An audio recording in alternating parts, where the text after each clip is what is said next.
Marcos from Barcelona, but he could be anyone, anywhere. What is about to happen to him occurs daily in offices and homes all over the world.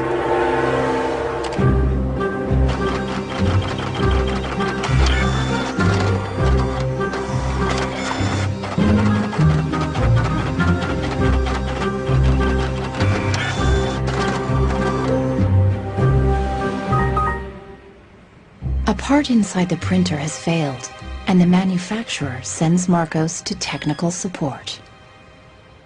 El meu tècnic fa un diagnòstic previ, pero aquest diagnòstic ja són 15 euros més IVA. Seguramente será difícil encontrar las piezas para poder repararla. Realment, reparar-la no li surt molt a compte. Que reparar-la parlem d'uns 110, 120 euros. Tienes impresoras desde 39 euros. Jo t'aconsellaria que miressis impressores noves. Així que, sens dubte, jo em compraria una nova, It's no coincidence that all three shopkeepers suggest buying a new printer. If he agrees, Marcos will become yet another victim of planned obsolescence, the secret mechanism at the heart of our consumer society. Our role in life seems to be just to consume things with credit, to borrow money to buy things we don't need. Nous vivons dans une société dominée par une économie de croissance dont la logique est non pas croître pour satisfaire les besoins, mais croître pour croître. So if the consumer does not purchase, the economy is not going to grow. Planned obsolescence. The desire on the part of a consumer to own something a little newer, a little sooner than is necessary. This film will reveal how planned obsolescence has defined our lives ever since the 1920s, when manufacturers started shortening the lives of products to increase consumer demand. Also hat man sich gedacht, dann beschränken wir einfach die Lebensdauer auf 1000 Stunden. We will find out how designers and engineers were made to adopt new values and objectives. Was back to the drawing board and come out with something that was more fragile. They time those things. They time them. So when you finally paid for them, they're used up. A new generation of consumers has started challenging manufacturers. Is it possible to imagine a viable economy without planned obsolescence, without its impact on the environment? Posterity will never forgive us. Posterity will suddenly find out about the throwaway lifestyles of people in the advanced countries.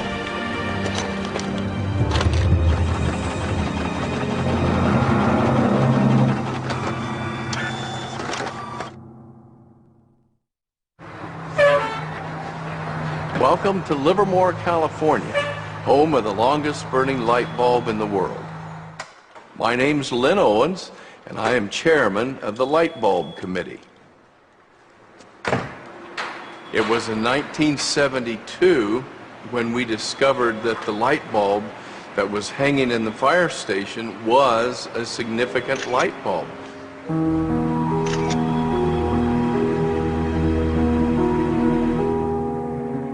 The light bulb at the Livermore fire station has been burning continuously since 1901. Ironically, the bulb has already outlasted 2 webcams.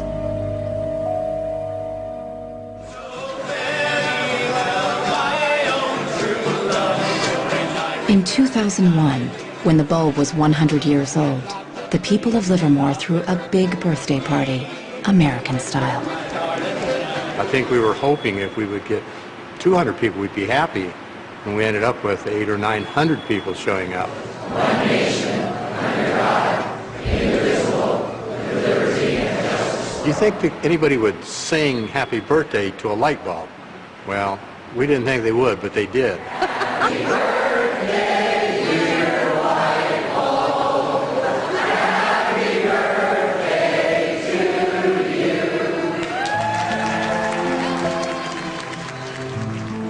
The origin of the bulb was, it was produced in a town called Shelby, Ohio, back around 1895, and put together by some very interesting ladies that I have some pictures of, and some gentlemen that invested in the company. The filament was invented by Adolphe Chaillet. He invented his filament to last.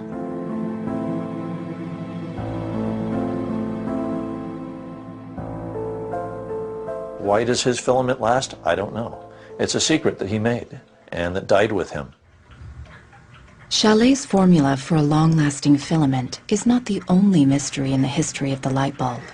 A much bigger secret is how the humble light bulb became the first victim of planned obsolescence.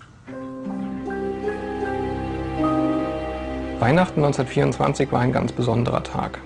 In einem Hinterzimmer in Genf trafen sich einige Herren in Nadelstreifenanzügen, um einem geheimen Plan nachzugehen. Sie gründeten das erste weltweite Kartell, das sich zum Ziel setzte, die Glühbirnenproduktion der gesamten Länder zu kontrollieren und den Kuchen namens Weltmarkt unter sich aufzuteilen. Dieses Kartell hat den Namen Phoebus.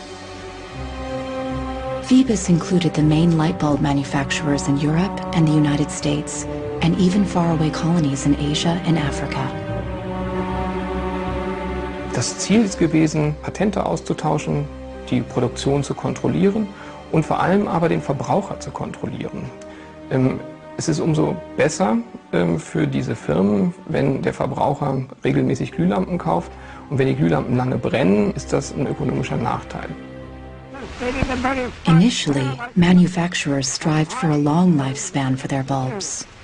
On October 21st, 1871, numerous experiments resulted in the production of a small unit lamp of comparatively enormous resistance. The filament being under conditions of great stability after the... Thomas Edison's first commercial bulb, on sale by 1881, lasted 1,500 hours. By 1924, when the Phoebus cartel was founded, manufacturers proudly advertised lifespans of up to 2,500 hours and stressed the longevity of their bulbs. Also hat man sich bei Phoebus gedacht, dann beschränken wir einfach die Lebensdauer dieser einzelnen Glühbirnen auf 1000 Stunden. 1925 wird ein entsprechendes Komitee gegründet, das 1000-Hour Life Committee, was sich zum Ziel setzt, auf technischer Basis die Lebensdauer der Glühlampen auf diese Brenndauer zu beschränken.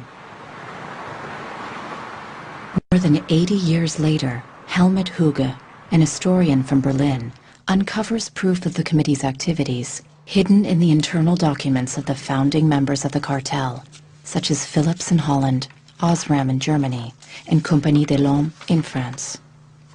Hier haben wir ein Kartelldokument, da steht: The average life of lamps for general lighting service must not be guaranteed, published or offered for another value than 1,000 hours. Under pressure from the cartel, member companies conducted experiments to create a more fragile bulb that would conform with the new 1,000-hour rule.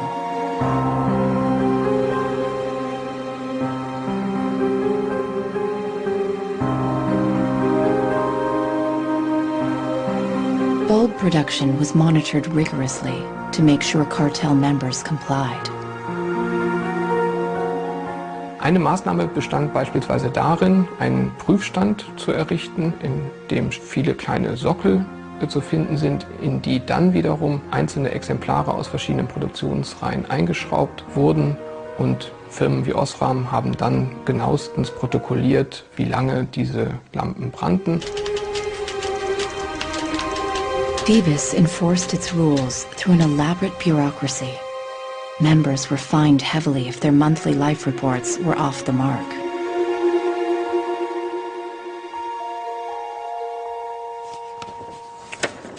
Hier haben wir eine Straftabelle aus dem Jahr 1929, die genau zeigt, wie viel Schweizer Franken Strafe für 1000 verkaufte Glühbirnen die Mitglieder des Kartells zahlen müssen, wenn die Lampen länger halten als zum Beispiel 1500 Stunden.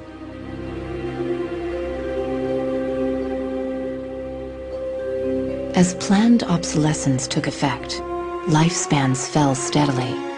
In just 2 years, they dropped from 2,500 hours to less than 1,500 hours.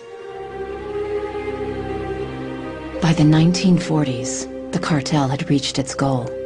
1,000 hours had become the standard lifespan for bulbs. I can see how this was very tempting in 1932.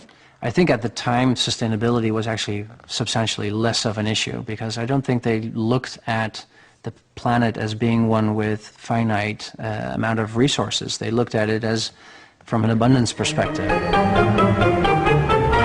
Ironically, the light bulb has always been a symbol for ideas and innovation, and yet it's one of the early and best examples of planned obsolescence. In the following decades, inventors filed dozens of patents for new light bulbs, including one lasting 100,000 hours. None of them reached the general market. Offiziell hat es ja Phöbus eigentlich nie gegeben, wenn auch diese Spuren der Öffentlichkeit nie ganz verborgen gewesen sind. Die Strategie dahinter ist, sich in bestimmten Zeitabständen immer wieder umzubenennen. Dann heißt es mal internationales Elektrizitätskartell, dann mal wieder irgendein anderer Name. Entscheidend ist, dass diese Idee als Institution natürlich weiter besteht.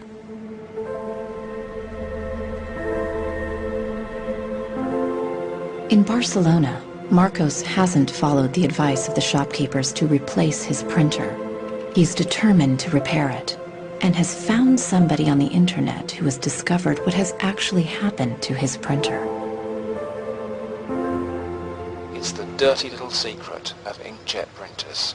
I tried to print a document and it said parts inside your printer require replacement, so I decided to do a little servicing of my own. Hello, Marcos. I got your message. Marcos has contacted the author of the video. I looked into it, and it turns out that there's a thing in the bottom of the printer called a waste ink reservoir.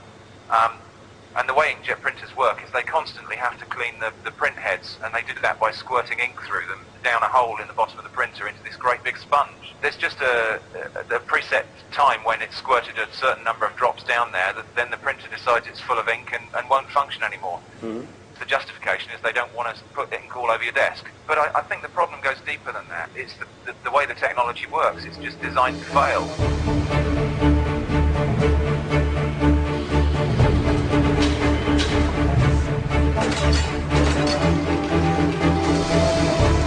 Planned obsolescence emerged at the same time as mass production and the consumer society. The whole issue with products being made to last less long is part of a whole pattern that began in the Industrial Revolution, when the new machines were producing goods so much more cheaply, which was a great thing for consumers, but consumers couldn't keep up with the machines. There was so much production. As early as 1928, an influential advertising magazine warned that an article that refuses to wear out is a tragedy of business. In fact, mass production made many goods widely available. Prices fell and many people started shopping for fun rather than need. The economy was booming.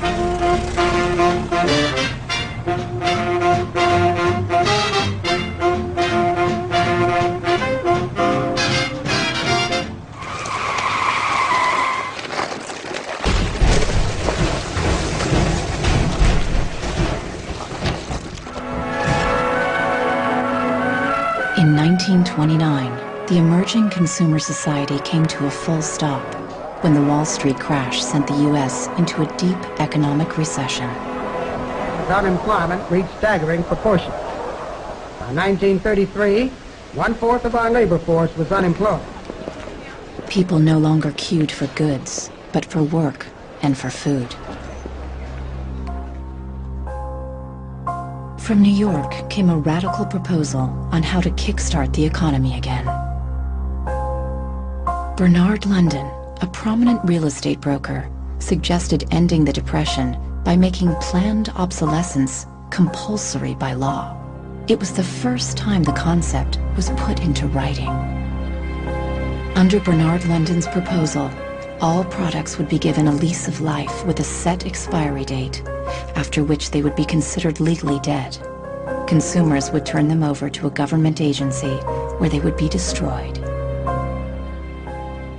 He was trying to achieve a balance between capital and labor where there would always be a market for new goods. So there would always be a need for labor and there would always be a reward for capital. Bernard London believed that with compulsory planned obsolescence, the wheels of industry would keep turning, people would keep consuming, and everyone would have a job.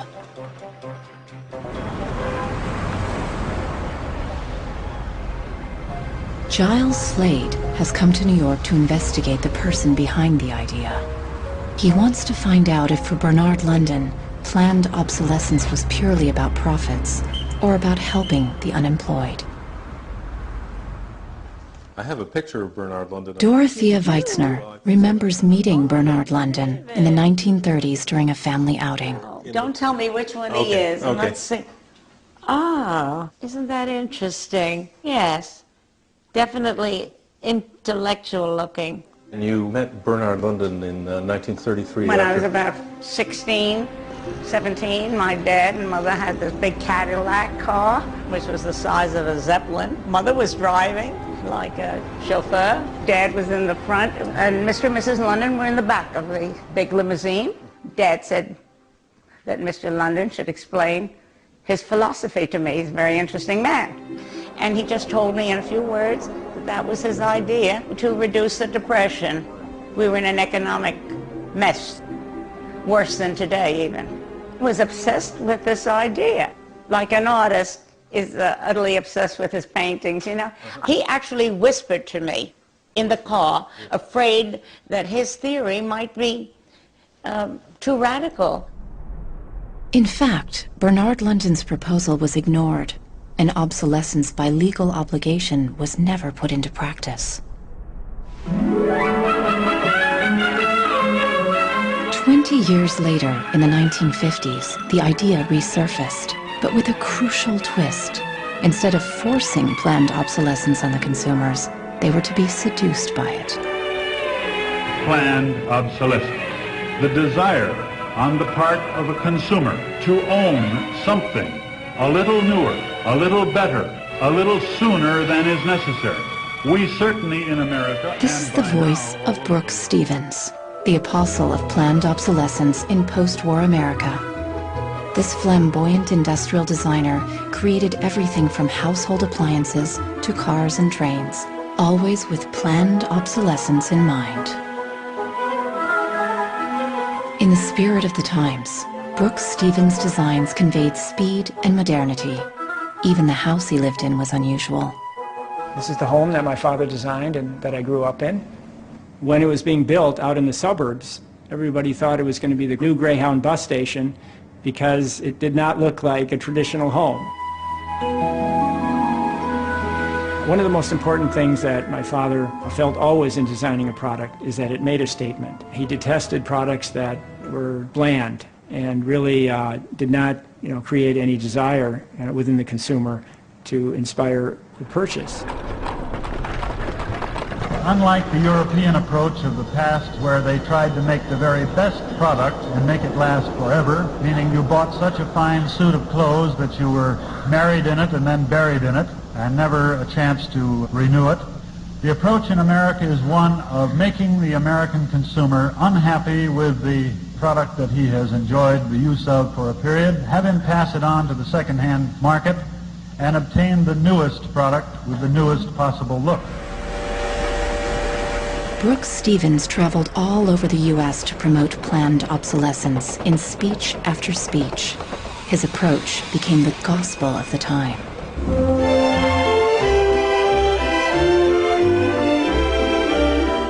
Women and men alike are increasingly interested in the look of things. They eagerly give their attention to what's new and beautiful and advanced. Design and marketing seduced consumers into always craving the latest model. My father never designed a product to intentionally fail or become obsolete for some functional reason in a short period of time. Planned obsolescence is absolutely at the consumer's discretion. No one is forcing the consumer to go into the store and purchase a product. They go in under their own free will. That's their choice.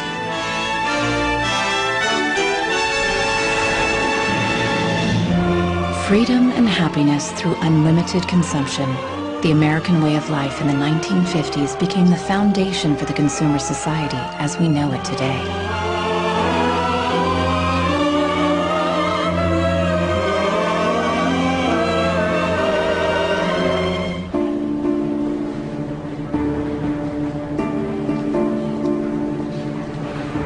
See, without planned obsolescence, these places wouldn't exist. There wouldn't be any products, there wouldn't be any industry, there wouldn't be any designers, architects, there wouldn't be any salespeople, cleaners, there wouldn't be any security guards. All the jobs would go. So how often do you change your mobiles? 18 months. Once a year. Once a year. Once a year. These days, planned obsolescence is an integral part of the curriculum at design and engineering schools. Boris Knuth lectures on the concept of product life cycle, a modern euphemism for planned obsolescence. I went shopping for you. I've got a couple of things. A pan, salt, shirt, another shirt. Students are taught how to design for a business world dominated by one single goal: frequent repeat purchase. What I do, I pass these round, and you tell me what you think, how long it takes for them to fail, what the service life will be. Okay. Designers have to understand what company they work for. The company decides on a business model, how often do we want to renew our products, our offers. So this brief is given to designers, and designers have to understand and design the product in a certain way so it fits exactly the business strategy of the client they work for. Planned obsolescence is at the root of the substantial economic growth that the Western world has experienced since the 1950s. Ever since, growth has been the holy grail of our economy. Nous vivons dans une société de croissance dont la logique est non pas croître pour satisfaire les besoins, mais croître pour croître, croître à l'infini, faire croître sans limite la production, et pour justifier cette croissance de la production, faire croître sans limite la consommation. Serge Latouche is a noted critic of the growth society and has written extensively about its mechanisms. Au fond, il y a trois instruments fondamentaux qui sont la publicité, l'obsolescence programmée et le crédit.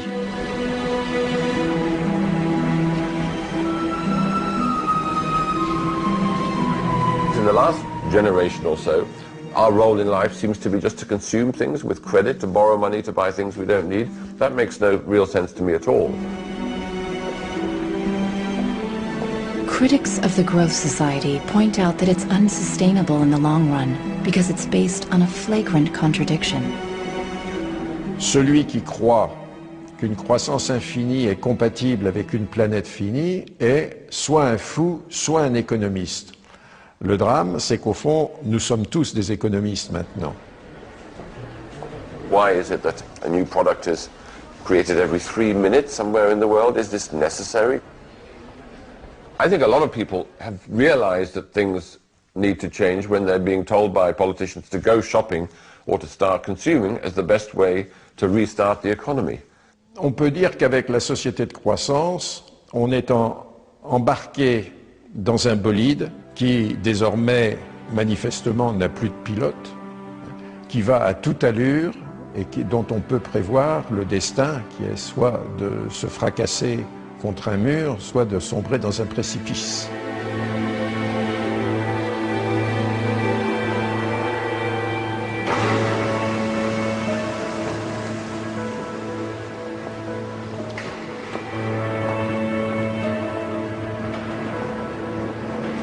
Looking at the service manuals of different printers, Marcos realizes that the lifespan of many printers is set by the engineers right from the start.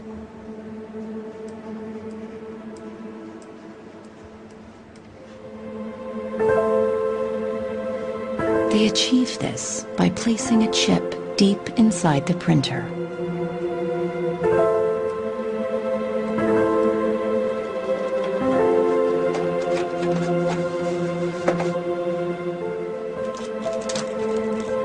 El chip, que és una EEPROM, que és un xip on es guarda una compta d'impressions, i quan s'arriba a una determinada compta és quan es bloqueja la impressora i deixa d'imprimir.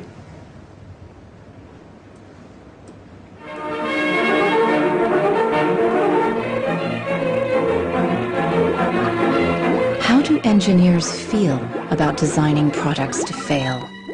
The dilemma is captured in a British film from 1951, where a young chemist invents an everlasting thread.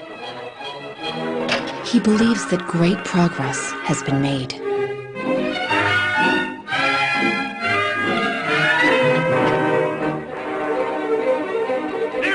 But not everyone is happy with his discovery, and soon he finds himself on the run, not only from the factory owners, but also from the workers, all fearing for their jobs.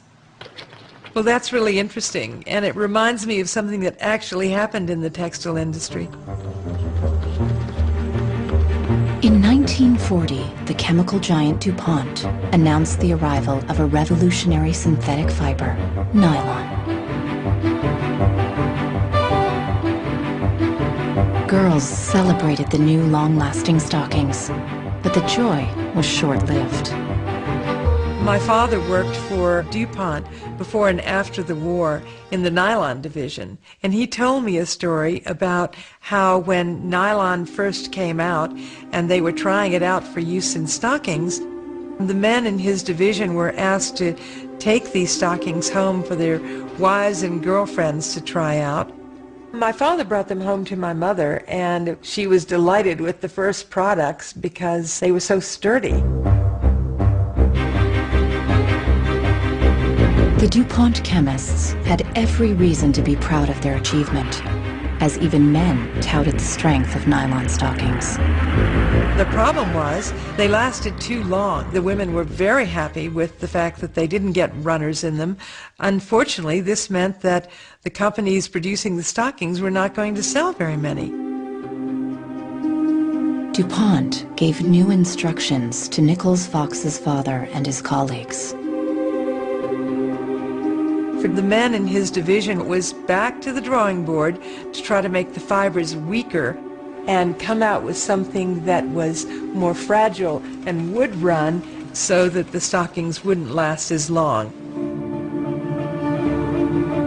The same chemists who'd applied their skills to make durable nylons went with the spirit of the times and made them more fragile. The everlasting thread disappeared from the factory floor, just like in the cinema. We need control of this discovery. Complete control. If you want twice the amount in that contract, we will pay it. $250,000. To suppress it. Yes. How did the chemists at DuPont feel about deliberately reducing the life of a product? It must have been frustrating for the engineers to have to use their skills to make an inferior product after they'd tried so hard to make a good product. But in a way, I suppose that's the outsider's view. Probably they just had a job to do. Make it strong, make it weak. That was their job. Engineers were in a really complicated ethical time. This confrontation with planned obsolescence provoked them to examine their most basic ethical concepts. There was an old school of engineers who believed that they should make a permanent, usable product that would never break. And there was a new school of engineers that were driven by the market who were clearly interested in making the most disposable product that they could. And this debate resolved itself by these new school of engineers taking over. Planned obsolescence did not only affect engineers. The frustration of ordinary consumers is echoed in Arthur Miller's classic play, Death of a Salesman. Just like Willie Lomax, all consumers could do was complain powerlessly. Once in my life, I'd like to own something outright before it's broken. I'm always in a race with the junkyard. Just finished paying for the car and it's on its last legs. The refrigerator consumes belts like a crazy maniac. They time those things. They time them, so when you finally paid for them, they're used up. Little did consumers know that on the other side of the Iron Curtain, in the countries of the Eastern Bloc, there was a whole economy without planned obsolescence.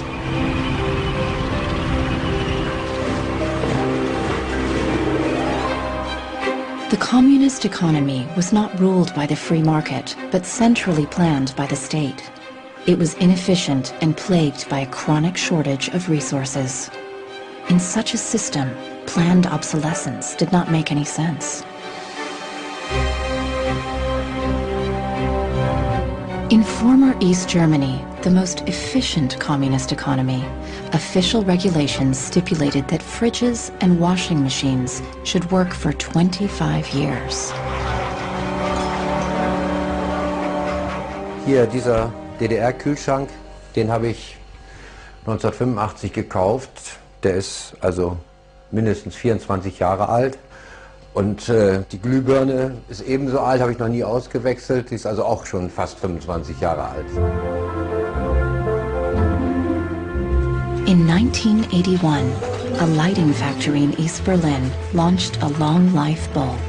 They took it to an international lighting fair, looking for buyers from the West. Als die ostdeutschen Glühlampenhersteller 1981 diese Langlebensdauerglühlampen auf der Hannoveraner Messe präsentierten, meinten ihre Westkollegen, ihr wollt euch wohl alle arbeitslos machen. Woraufhin die NAVA-Leute, Ingenieure, antworteten, nein, im Gegenteil, indem wir Ressourcen schonen und den Wolfram nicht verpulvern, behalten wir gerade unsere Arbeitsplätze. The Western buyers rejected the bulb. In 1989, the Berlin Wall came down.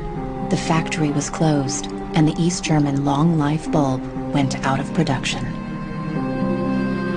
Now, it can only be found in exhibitions and museums.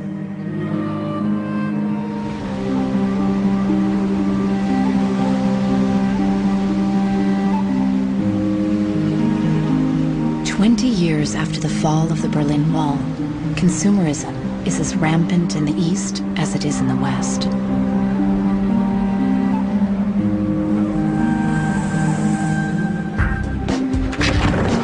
But there is one difference. In the age of the internet, consumers are ready to fight against planned obsolescence. The first movie we made that really broke through was a movie about the iPod. And I was completely broke. And I'd gotten this iPod, it's like $500, $400, and about 8 months later, 12 months later maybe, the battery died in it. And I called Apple to ask them to replace the battery. And their policy at the time was to tell their customers to buy a new iPod. You might as well go get a new one. Apple doesn't offer? No. Apple doesn't offer a new battery for the iPod? No. It wasn't that the battery died that was annoying, because in my Nokia cell phone, the battery dies, you buy a new battery. Even in my Apple laptop, when the battery would die, you replace the battery. But in the iPod, this expensive piece of hardware, when the battery died, you had to replace the entire unit. So it was my brother's idea to make a movie about just that. We went around with a stencil spray painting on every iPod advertisement we saw in town. iPod's unreplaceable battery lasts only 18 months. We put the video on our own little site, iPodsDirtySecret.com. In the first month, 6 weeks, it was at 5-6 million views, and the site went absolutely bananas. A lawyer in San Francisco, Elizabeth Pritzker, heard about the video and together with her associates decided to sue Apple over the lifespan of the iPod battery. Half a century after the light bulb case, planned obsolescence was in court again. When we brought this litigation, this was 2 years after the iPod was introduced, Apple had sold about 3 million iPods nationwide in the United States. Many of the 3 million iPod owners were having battery problems and were willing to sue. One of them was Andrew Wesley. We selected from amongst the consumers who had called us individuals who would serve as representatives in a class action. A class action is really a device that's fairly unique to the United States, where a small group of people stands in the shoes of a large group to bring one claim before a court. My role in that case was as class representative on behalf of thousands, maybe tens of thousands of people. The case came to be known as Wesley versus Apple. When my friends and family learned that this was a major case, they thought I was, becoming a radical. Here I am going to sue. I was the next Aaron Brockovich. In December 2003, Elizabeth Pritzker filed the case at the San Mateo County Court, just a few blocks from the Apple headquarters. We asked Apple for a number of technical documents regarding the battery life in the iPod, and we received a lot of technical data about the battery design, about the testing of the battery, and learned through that discovery that the type of the lithium battery that was contained within this iPod was designed, by design, to really only have a short period of life. I do think that Apple's development of the iPod was intended to be one of planned obsolescence. After a tense few months, both parties hammered out a settlement. Apple set up a replacement service for the batteries and extended the warranty to 2 years. The claimants were offered compensation. One thing that really bothers me personally is that Apple really promotes itself as a young, hip, forward-thinking company, and for a company like that not to have a good environmental policy that allows consumers to return products for proper recycling and disposal is really counterintuitive and counter to their message.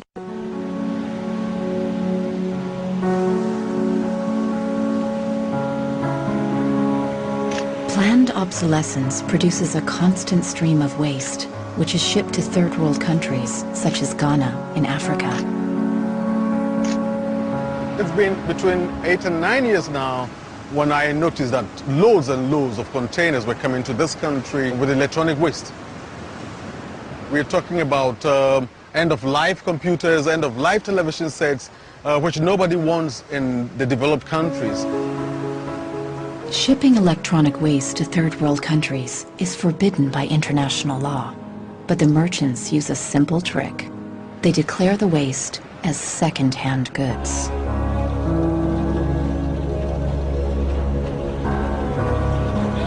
More than 80% of the electronic waste that arrives in Ghana is totally beyond repair, and whole container loads are abandoned at dump sites all around the country. We are at the dump site here in Agbogboshi. In the past, we had this beautiful river called Odor River, that meandered its way through this area. It was teeming. In the past, it had so much fish. So we actually attended a school not very far away from here. So we'd come play football and hang around the river. The fishermen would organize boat rides, I remember very well. But now it's all finished, it's all gone. And that makes me really, really sad. And it makes me angry.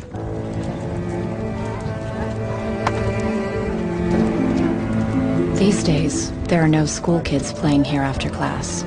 Instead, youngsters from poor families come here looking for scrap metal.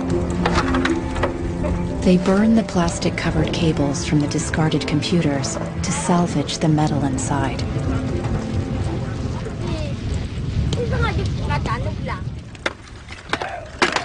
What is left is picked through by the younger children who are looking for any tiny pieces of metal which the older boys may have missed.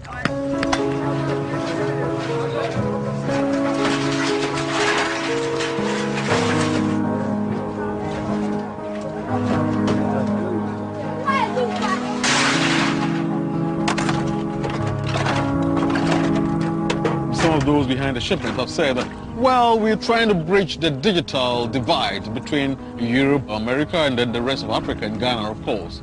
But the reality is that these computers that are sent here simply do not work. There's no point in receiving electronic waste when you cannot deal with it, more so when you did not produce it and your country is being used as the world's trash bin.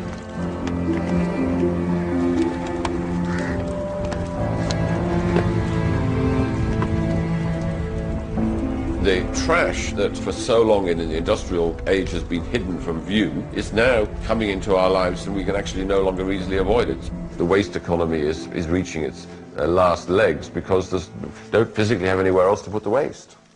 I think in the course of time we've come to realize that the planet that we're living on cannot sustain that forever. There's a limit to natural resources, and there's a limit to energy resources that we have.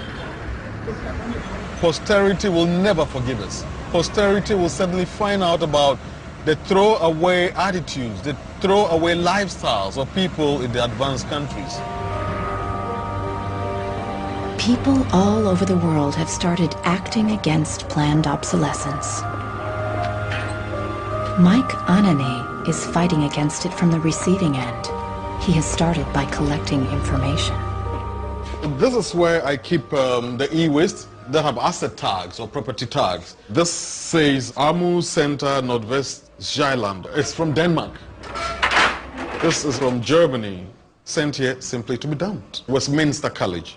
Apple should know better. It's a company that claims to be so green. There's a lot of Apple products that are being dumped here. I have a database that contain the asset tags, the contact addresses, telephone numbers of the companies that owned the electronic waste that have been dumped in Ghana.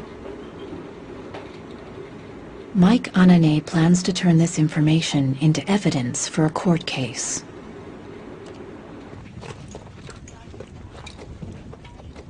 We need to take some action, some punitive measure. We need to sue people so they stop dumping e-waste in Ghana.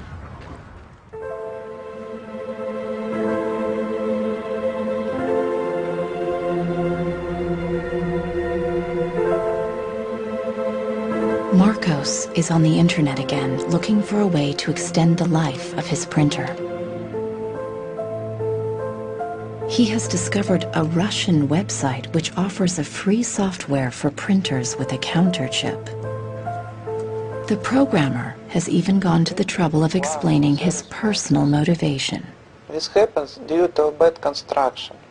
This is their business model. Not a good one for user and environment. So I looked and found a way to make user-friendly software to allow active users reset an input counter. Marcos doesn't know what to expect, but downloads the software anyway. From a small village in France, John Thakura fights planned obsolescence by helping people share business and design ideas which come from all over the globe. In all poorer countries, things are repaired automatically. The notion you throw a product away just because it breaks for some reason is completely unknowable and unthinkable, actually, to somebody in the south. In India, there's an actual word, jugaad, to describe this tradition of being able to fix things pretty much regardless of the complexity of it. We try to find people who are actively doing projects in the world rather than just talking about things or making abstract statements about how awful things are or what has to be changed.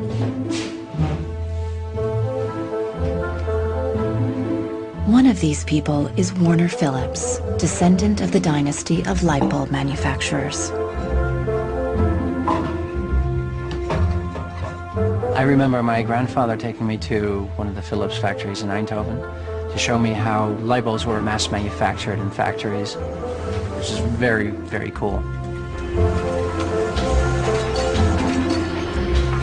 Nearly 100 years after the creation of the light bulb cartel, Warner Phillips follows family tradition with a different approach. He produces an LED bulb which lasts 25 years. It's not like there's a green world and there is a business world. I think business and sustainability go hand in hand. It's actually the best basis to build a business on. And the only really real way to do that, I believe, is to factor in the true costs of the resources that have been used, but you also look at the energy consumption, you also look at the indirect energy consumption of transportation. Si on faisait vraiment payer aux transporteurs le coût réel du transport, sans parler du fait que le pétrole est une ressource non renouvelable et pour lequel on n'a pas vraiment de substitut, je dirais que le prix du transport devrait être multiplié par 20 ou 30. If you factor all of that into every product that you manufacture, then there will be huge incentives for manufacturers and entrepreneurs all over the planet to make products that last forever. Fighting against planned obsolescence can also be achieved by rethinking the engineering and production of consumer goods. A new concept called cradle to cradle claims that if factories worked like nature, planned obsolescence itself would become obsolete. Wenn man über Umweltschutz redet, meint man bei uns immer sparen, verzichten, vermeiden, reduzieren, null Abfall, weniger schädlich. Wenn man sich die Natur aber im Frühling anschaut, ein Kirschbaum, kein Sparen, kein Verzichten, kein Vermeiden. Nature produces abundantly, but fallen blossoms, dead leaves, and other discarded materials are not waste. They become nutrients for other organisms. A cycle. Die Natur kennt keine Abfälle, sondern sie kennt nur Nährstoffe. Braungart believes that industry can imitate this virtuous cycle of nature. He proved that this is possible when he redesigned the production process of a Swiss textile company. Wenn man zum Beispiel einen Stoff hat dazu, ein Sofa damit bezieht oder ein Stuhl, dann sind die Zuschnitte, was man abschneidet, so giftig, dass es als Sondermüll entsorgt werden muss. Braungart found that hundreds of highly toxic dyes and chemicals were routinely used at the factory. For the production of the new fabrics, Braungart and his team reduced the list to 36 substances, all biodegradable. Wir suchen jetzt alle Zutaten raus, dass man sie auch essen könnte. Das heißt, ihr könnt klein schneiden und in Müsli packen, wenn Sie wollen. Wenn man eine Müllgesellschaft hat, ist jedes kurzlebige Produkt natürlich ein Müllproblem. Wenn es aber eine Gesellschaft ist, die Nährstoffe macht, ist jedes kurzlebige Produkt wieder eine Chance, etwas Neues zu machen. For the more radical critics of planned obsolescence, reforming production is not enough. They want us to rethink our entire economic system and our values. C'est une vraie révolution. C'est d'abord une révolution culturelle, parce que c'est un changement de paradigme, c'est un changement de mentalité. This revolution is called degrowth. Serge Latouche travels from conference to conference explaining how to get out of the growth society altogether. La décroissance, c'est un slogan provocateur qui a pour fonction de rompre avec le discours un peu euphorisant de la croissance possible, infinie, soutenable, et donc pour marquer la nécessité de changer de logique. L'essentiel du programme, en quelque sorte de la décroissance, tient en un mot réduire. Réduire notre empreinte écologique, réduire nos gaspillages, notre surproduction, notre surconsommation. Réduisant la consommation, en réduisant la production, mais en libérant du temps libre, on peut développer d'autres formes de richesse qui ont l'avantage de ne pas s'épuiser quand on les consomme, comme l'amitié, le savoir. We increasingly rely on objects to give us a sense of self-esteem and identity. It's partly the consequence of the breakdown of things that used to give us identity, like membership of a community or relationship to the land, or all sorts of soft and social things which have been replaced by consumerism. Si le bonheur dépendait du niveau de consommation, on devrait être dans la félicité absolue parce que nous consommons 26 fois plus que du temps de Marx, mais toutes les enquêtes montrent que les gens ne sont pas 20 fois plus heureux, parce que le bonheur est toujours quelque chose de subjectif, évidemment. Critics of degrowth fear that it will destroy the modern economy and take us straight back to the Stone Age. Revenir à une société soutenable, c'est-à-dire une société dont l'empreinte écologique ne dépasse pas une planète, eh bien, ça n'est pas revenir à l'âge de pierre, c'est revenir, toutes choses égales d'ailleurs, pour un pays comme la France, aux années 60. Ça n'est pas vraiment l'âge de pierre. On peut dire que la société de décroissance réalise la vision de Gandhi qui disait le monde est assez grand pour satisfaire les besoins de tous, mais il sera toujours trop petit pour satisfaire l'avidité de quelques-uns.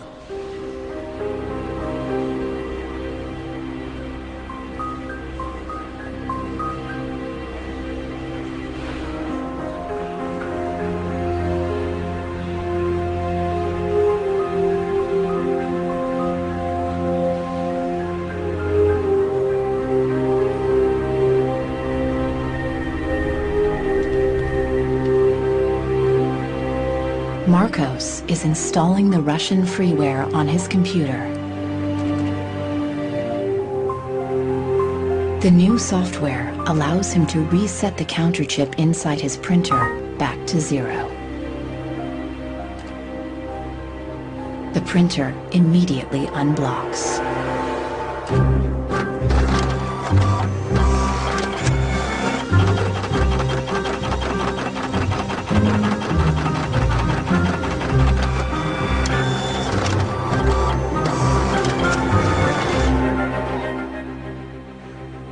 Unike bilder fra dyrelivet i Norge som bjørner i kamp, gaupe i boligstrøk og orrfuglenes paringsleik. Det er noe de tre naturfotografene Guttorm Næss, Torbjørn Martinsen og Bård Næss byr på 1:05 i natt. Programmet ble vist på NRK1 tidligere i kveld. Om 5 minutter viser vi tredje del i BBCs dokumentarserie om astronomiske fenomen som skjer på grunn av de enorme kreftene fra sola. Og før det, Keno.